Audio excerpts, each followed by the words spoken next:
tous. C'est effectivement très difficile de synthétiser, mais on va essayer quand même de faire court pour qu'on ait un débat par la suite.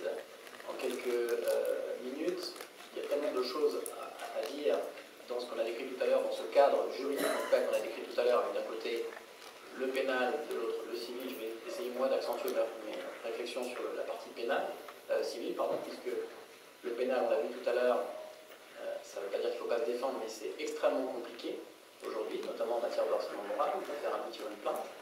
C'est surtout quelque chose qui peut amener à un reversement de situation, c'est-à-dire qu'un parent qui va déposer une plainte va se passer du statut de victime à celui d'accusé, et on peut avoir des situations dans lesquelles, quand une plainte par exemple est classée sans suite, quand il n'y a pas de preuve, on se retrouve dans des cas de figure assez invraisemblables dans lesquels effectivement un père ou une mère qui a été victime de violence se retrouve à son tour accusé et responsable d'être responsable de la situation, par exemple de l'enfant qui souffre, etc.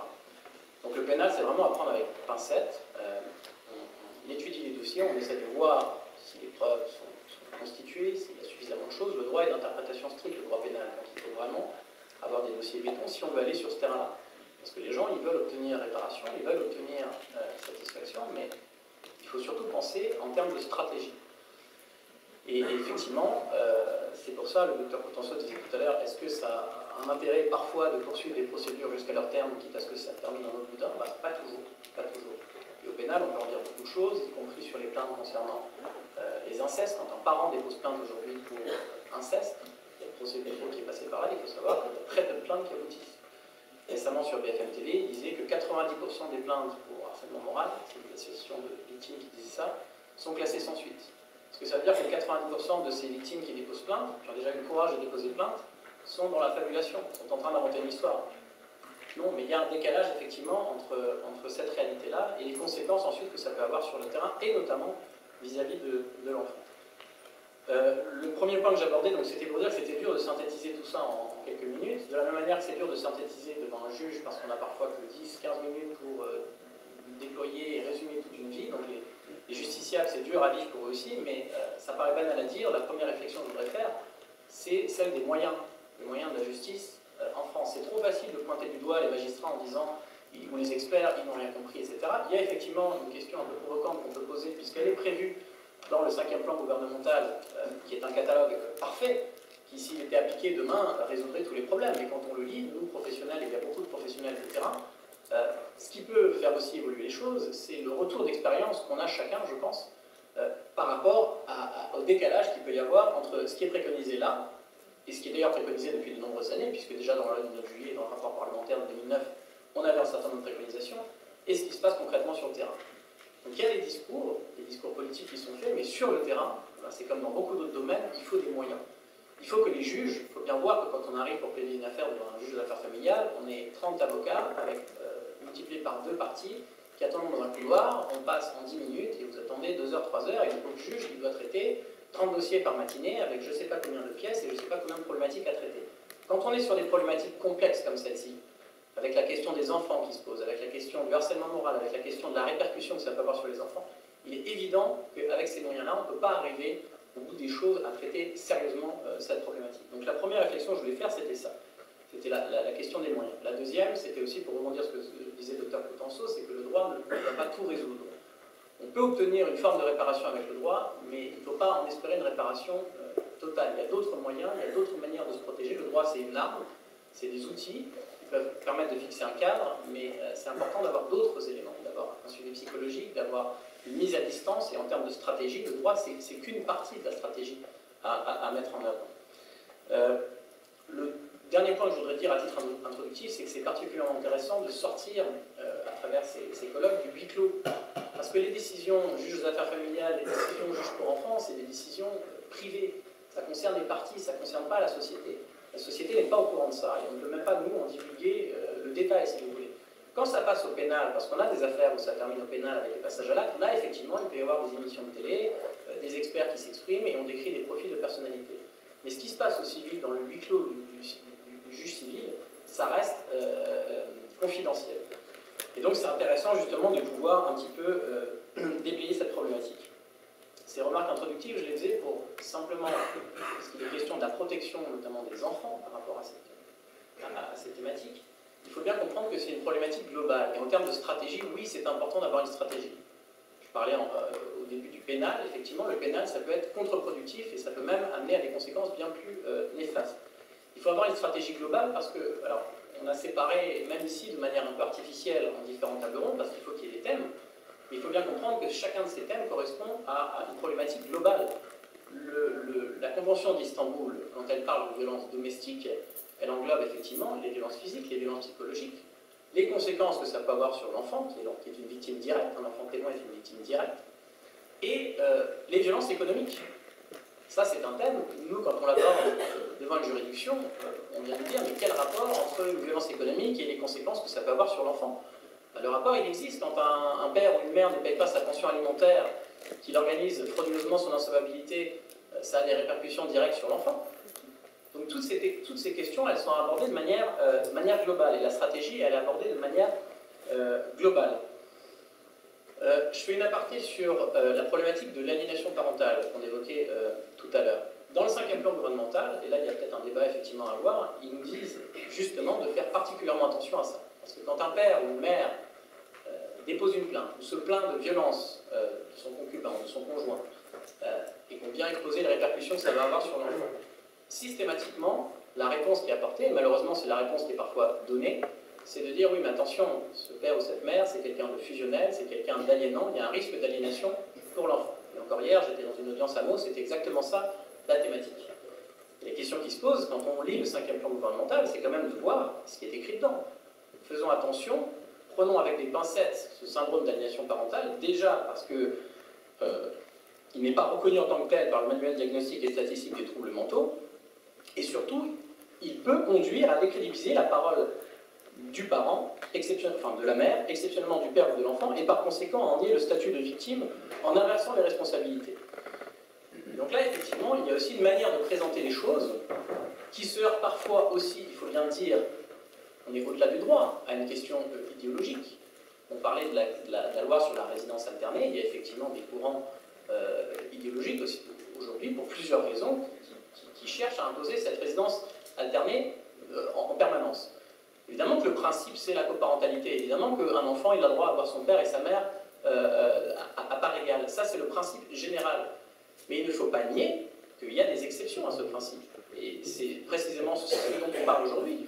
C'est face à certaines personnalités, c'est heureusement des cas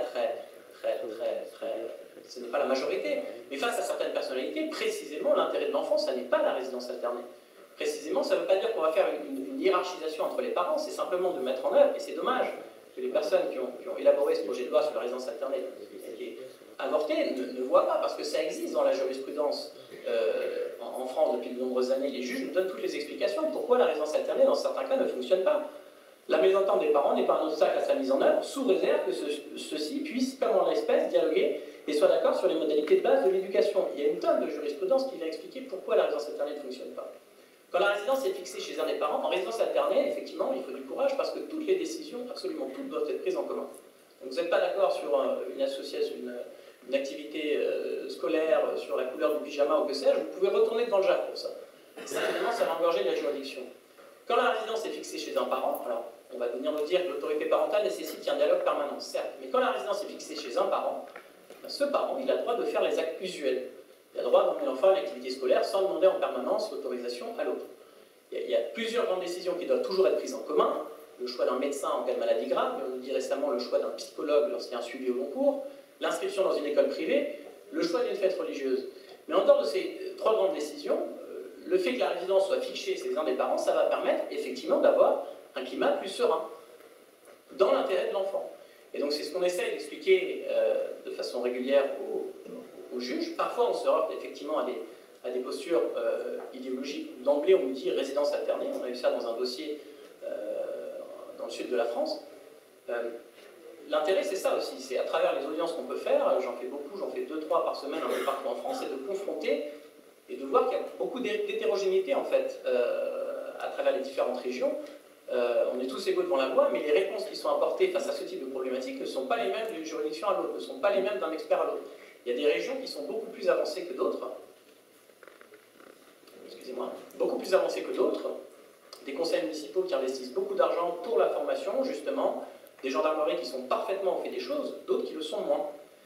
Et donc je parlais de ce dossier dans le sud de la France, où le juge avait d'emblée fixé une résidence alternée, malgré tout ce qu'on avait pu évoquer sur les violences subies, sur le traumatisme potentiel subi par l'enfant, sur la posture du père, où on est venu nous dire, parce que c'est malheureusement encore un discours qu'on entend, malgré tout ce qui est écrit, malgré tout ce qui est préconisé, on peut être un mauvais mari, un mauvais conjoint, et être un très bon père. On peut être un père violent ou avoir été violent, mais ça n'a rien à voir avec les conséquences sur l'enfant. Ça, on l'entend nous quotidiennement encore. La résidence a été fixée, avec quand même une expertise. Cette expertise est venue tout à fait confirmer ce que nous, on avançait. Et un an plus tard, le juge a fait machine arrière en disant « bon, on va faire une résidence alternée ». D'où l'importance, effectivement, du travail des experts, du travail des médecins, parce que c'est ces professionnels-là qui sont en première ligne. Nous, effectivement, en tant qu'avocats, on défend une partie, on va forcément nous reprocher un manque d'objectivité. Les attestations qu'on fournit, en face on fournit les mêmes attestations, et puis chacun vient dire que chacun instrumentalise l'enfant. Qu'est-ce qui va faire la différence à la fin? C'est un expert formé qui peut pointer du doigt les problématiques vis-à-vis de l'enfant. C'est éventuellement un médecin qui donne un certificat médical objectif où il constate des choses. Et donc ces éléments-là sont absolument capitaux, et effectivement c'est important que les médecins, notamment, soient protégés. C'est le cas depuis 2014, ils ont même des obligations de signalement dans certains cas. Soient protégés, mais c'est important aussi, il n'y a que 5% je crois des plaintes qui aujourd'hui émanent, ou des signalements qui émanent des médecins, il faut que ceci se renforce.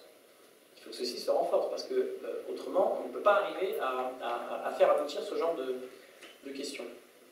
Alors la thématique stratégique, je l'aborde brièvement pour clore. Évidemment c'est toujours une mise à distance psychologique, physique, économique et juridique. Il faut que le droit balise le terrain. Donc il faut qu'on demande des choses précises au juge. Un droit de visite qui commence à telle heure. Sinon le harcèlement se poursuit. S'il y a des discussions, s'il y a des discutailleries, un droit de visite qui commence à telle heure, qui termine à telle heure, qui autant que faire se peut se passe sans que les parents se croisent, par exemple. Ça c'est des solutions adéquates. Et les questions qui peuvent se poser ensuite, c'est dans la manière d'aborder ces problèmes, c'est est-ce que toutes les réponses qu'on donne aujourd'hui, que la justice donne aujourd'hui, sont adéquates? Est-ce qu'on peut véritablement, quand on est confronté à une pathologie ou une quasi-pathologie, à quelqu'un de manipulateur, destructeur, maintenir un projet parental, maintenir un couple parental? Parce que c'est ce que la loi, c'est ce que les juges tentent à faire. Est-ce que c'est possible dans tous les cas? Peut-être pas. Est-ce que dans tous les cas, évidemment, nous-mêmes, on fait beaucoup de droit collaboratif, de médiation, il y a beaucoup de médiateurs dans la salle. Les médiateurs, c'est des gens très formés qui connaissent ces problématiques et qui savent détecter au bout d'une réunion, deux réunions, quand c'est possible et quand c'est pas possible. Et qui savent dire quand c'est pas possible. Mais aujourd'hui, il y a quand même encore une forme de violence institutionnelle, puisque quasiment systématiquement, pour des raisons diverses et variées, qui sont notamment le désengorgement de la juridiction, on nous propose d'emblée une médiation. C'est très bien, et on accepte d'emblée, mais quand on l'a proposé une fois que ça n'a pas marché, une deuxième fois que ça n'a pas marché, pourquoi on le propose une troisième fois, une quatrième fois, à chaque fois qu'une nouvelle procédure est ouverte? Donc là, il y a un vrai problème de fond, et j'en ai beaucoup des dossiers comme ça, parce que c'est une violence institutionnelle. On a des clients qui viennent nous voir, ils nous disent, mais attendez, j'ai déjà essayé 2 fois, 3 fois, 4 fois des médiations, à chaque fois je me fais insulter, à chaque fois je pars au bout de la première réunion, on me remet dans une médiation. C'est une forme de violence institutionnelle. Et pour donner un texte de loi, il faut savoir, l'article 373-2-10, le juge peut enjoindre une médiation, sauf si des violences ont été commises par l'un des parents sur l'autre ou sur l'enfant. Tout le débat, après, c'est de savoir qu'est-ce que c'est que des violences. Est-ce qu'on attend une condamnation pénale, ce qui souvent n'arrive jamais, ou qui est compliqué à obtenir, ou est-ce que les éléments qu'on apporte, caractérisant de près ou de loin cette forme de violence, peut suffire? Donc ça, c'est un premier point qui, je crois, est intéressant d'être mentionné. J'ai mentionné la résidence alternée, on évoquait tout à l'heure les critères de détermination de l'autorité parentale, il y en a 6. Les pressions à caractère physique et psychologique qu'un des parents exerce sur l'autre, évidemment c'est compliqué à prouver. Le fait qu'un parent respecte les droits des autres, c'est aussi un point capital. Et là, il y a une erreur, entre guillemets, qui est souvent commise, mais ce n'est pas forcément une erreur, c'est un décalage du droit avec la réalité. Et je vais en parler dans un instant sur l'ordonnance de protection. Quand une victime, si une femme par exemple est victime de violences conjugales, mais de violences graves avec des menaces de mort, et je peux vous donner des exemples concrets, d'ailleurs je vais vous en donner un, des menaces de mort graves, en France, la solution, si cette femme part avec les enfants pour se mettre en protection, et pendant 1 mois, 2 mois, 3 mois, dans l'attente d'une décision de justice, ne présente plus les enfants au père, elle aura beau déposer plainte, sa plainte, s'il n'y a pas d'élément de preuve, elle sera classée. Par contre, la plainte du père pour non-représentation d'enfants, soustraction, elle est immédiatement poursuivie devant un tribunal correctionnel. Et là, il y a un vrai souci, je pense, au niveau de l'adaptation de la loi. Les textes nous disent, notamment par rapport à l'ordonnance de protection, et on peut prendre, c'est intéressant, j'étais la semaine dernière dans un débat avec 1 millier d'avocats espagnols sur le droit espagnol. Eux, ils ont pris une autre direction, qui est qu'en 24 heures, de manière non contradictoire, ce qui peut aussi poser des questions, j'en conviens, mais quand il y a une plainte qui est déposée, la première chose, c'est que manu militari, le conjoint violent, est mis à distance. Et après, on discute. Bon, ça pose d'autres questions, qui sont le respect du procès équitable, du contradictoire, et il y a des abus. Mais il y a peut-être un juste milieu à trouver avec la France. L'objectif du législateur sur l'ordonnance de protection, c'était 48 à 72 heures. Aujourd'hui, quand un parent victime de violence demande une ordonnance de protection, alors déjà, il faut savoir que pour harcèlement moral ou violence psychologique, à ma connaissance, on aura peut-être d'autres exemples, ça ne marche pas, ça ne fonctionne pas, puisqu'il faut justifier d'une violence vraisemblable et d'un danger. Et le plus souvent, quand la victime s'est déjà enfuie, ben on vient lui dire « mais vous n'êtes plus en danger ». Et c'est un vrai problème parce que derrière, évidemment, la partie en face vient dire « mais voyez, on a demandé une ordonnance de protection, elle n'est même pas justifiée, moi tout ce qu'on cherche c'est à m'éloigner des enfants ». Donc c'est un vrai problème, il faudrait, effectivement, le problème de l'ordonnance de protection aujourd'hui en France, c'est que vous avez besoin de 15 jours pour saisir un juge, vous avez besoin de 15 jours pour que les parties discutables écrivent et soient convoquées, il se passe un mois. Il se passe un mois. En un mois, le conjoint, que ce soit l'homme ou la femme, il attend de se faire trucider. Et j'ai un exemple concret où effectivement une femme avait été victime de violence, côte fêlée, menace de mort, tu finiras au cimetière avec tes enfants, et là je peux en parler librement parce que ça a fini au correctionnel à Nanterre, tu finiras au cimetière, cette femme était une Allemande, vous connaissez la loi aussi bien que faire se peut, elle a fait ce qu'il fallait faire, elle a saisi le JAF en disant je vais changer d'adresse, elle a demandé une ordonnance de protection. Ordonnance de protection refusée, elle part en Allemagne avec les enfants plusieurs mois, elle est elle poursuivie, sa plainte est classée sans suite, elle est elle poursuivie pour soustraction d'enfants, et elle est elle renvoyée devant un tribunal correctionnel. Moi j'arrive là pour la défendre. Alors oui, j'ai lu les SMS de mort et j'ai posé la question au procureur en disant mais qu'est-ce que vous auriez fait, vous à sa place, vous auriez attendu qu'ils vous mettent au cimetière avec les enfants, vous auriez pris la fuite. Donc oui, elle a été relaxée, mais c'est quand même une violence énorme. Parce que quand vous êtes face à un tribunal correctionnel, pendant une demi-heure, on vous travaille au corps en disant mais est-ce que c'est tout à fait normal ce que vous avez fait?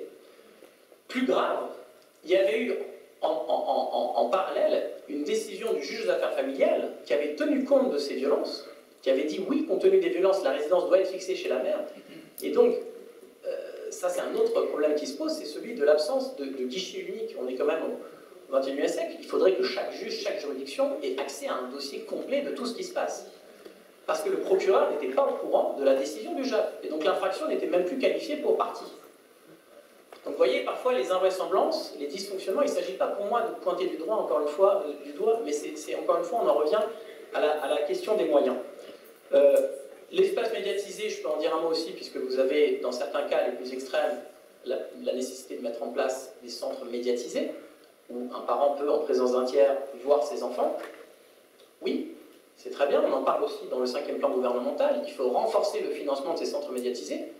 Je confirme, on a beaucoup de dossiers où des parents ont des droits de visite médiatisés, où ils arrivent enfin à obtenir quelque chose, à obtenir un droit pour leur enfant, sauf que le centre médiatisé n'est pas disponible parce qu'ils ont, et encore une fois, c'est pas pointer la faute sur ces personnes-là, c'est pointer la faute sur le manque de moyens, ils n'ont pas assez de place. Donc on est parfois obligé d'attendre 3 mois, 6 mois, pour que le droit de visite médiatisé effectif se mette en place. Et entre-temps, l'aliénation ou l'instrumentalisation des enfants, la mise à distance se poursuit.